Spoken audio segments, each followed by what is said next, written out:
Tuhan yang Maha Kaya, Maha memiliki kemaafan.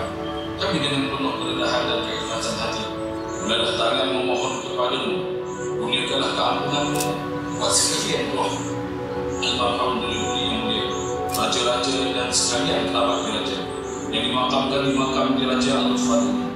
Rahmati dan hindarilah sekaliannya dari azab seksa wahai Tuhan yang Maha Kuasa. Ya Allah, rahmatilah mereka, hindarkan dari sebarang keburukan, muliakanlah mereka, luaskanlah kubur-kubur mereka, serta masukkanlah mereka ke dalam syurga-Mu yang paling tinggi dengan berkat syafaat kekasih-Mu baginda Nabi Muhammad SAW.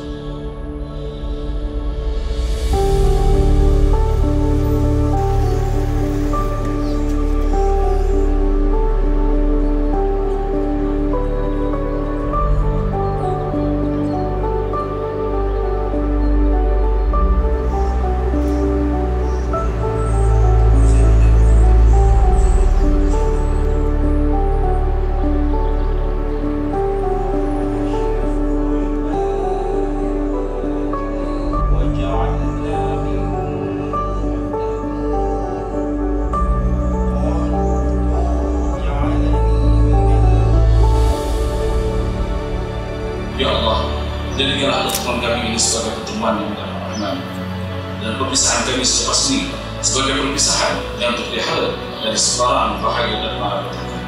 Ya Allah, ya Tuhan kami, kurniakanlah kepada kami kebaikan di dunia dan kebaikan di akhirat. Jadikanlah kalimah terakhir tatkala ajal kami tiba, ialah kalimah La ilaha